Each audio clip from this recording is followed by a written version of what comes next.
भारत का बच्चा बच्चा जानता है कि हमारे देश को सबसे ज्यादा खतरा चीन और पाकिस्तान से है, लेकिन इससे निपटने के लिए एक से बढ़कर एक प्लान तैयार हैं।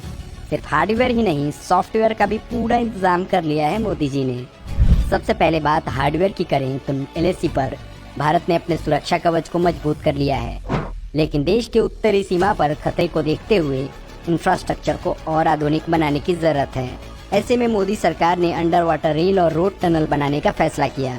ब्रह्मपुत्र नदी के अंदर बनने वाला यह टनल इंजीनियरिंग मार्वल का सबसे बेस्ट उदाहरण है, लेकिन इसकी जरूरत क्यों पड़ी, इसे समझने के लिए आपको एक घटना बताते हैं। याद करिए रूस और यूक्रेन की लड़ाई। क्रीमिया का ब्रिज यूक्रेन में मौजूद रशियन आर्मी तक सामान पहुंचाने के लिए बहुत महत्वपूर्ण था, लेकिन लड़ाई के बीच में उस ब्रिज को ही उड़ा दिया गया। रूस जैसा सुपर पावर इसके आगे कुछ नहीं कर सका। जब पूरी दुनिया की नजरें रूस और यूक्रेन पर टिकी थी, तब मोदी जी चीन से निपटने का फ्यूचर प्लान तैयार कर रहे थे। हमारा पड़ोसी चीन लगातार बॉर्डर पर टांग घुसाते रहने की कोशिश करता है, लेकिन मोदी जी के नेतृत्व में भारत चीन को लगातार बैकफुट पर रखता है। हमारे जवान पूरे जोश के साथ उसको पीछे धकेल देते हैं, लेकिन रूस यूक्रेन लड़ाई को देखते हुए मोदी जी ने और भी तैयारी कर ली है। अगर फ्यूचर में चीन और पाकिस्तान की सीमा पर खतरा उत्पन्न होता है तो अंडर वाटर टनल बड़े काम का साबित होगा। दुश्मन जमीन के ऊपर के इंफ्रास्ट्रक्चर को तो तहस नहस कर सकता है, लेकिन पानी के अंदर उसकी एक नहीं चलेगी। इसमें एक दूसरे के समानांतर रोड, रेल और एक इमरजेंसी टनल होगा। तीनों एक दूसरे से इंटरकनेक्टेड होंगे। इससे इमरजेंसी में एक टनल से दूसरे टनल के रास्ते लोगों को निकाला जा सकता है। LAC के लगभग समानांतर बने DSW रोड को बनने में 2 दशक से भी ऊपर का समय लगा, लेकिन मोदी सरकार इसे अगले कुछ सालों में ही तैयार कर लेगी। 9.8 किलोमीटर लंबा यह टनल ब्रह्मपुत्र के दक्षिण में जमुई हाट सिलघट को उत्तरी असम, तवांग और अरुणाचल प्रदेश से जोड़ेगा।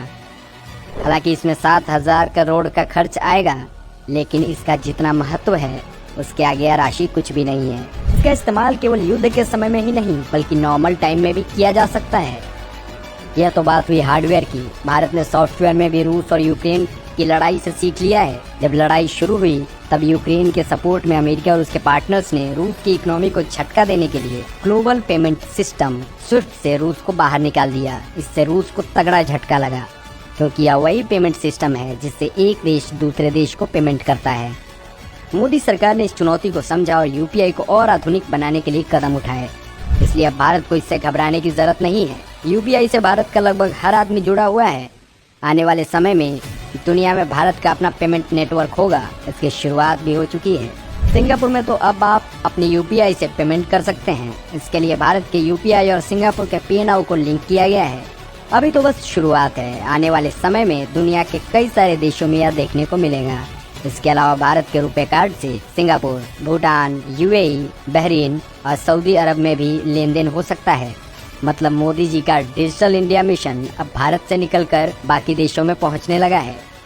पहले जब समस्या आती थी तब हम इसके समाधान के लिए प्रयास करते थे, लेकिन मोदी जी के नेतृत्व में भारत हर प्रॉब्लम का मुकाबला करने के लिए पहले से ही तैयार है।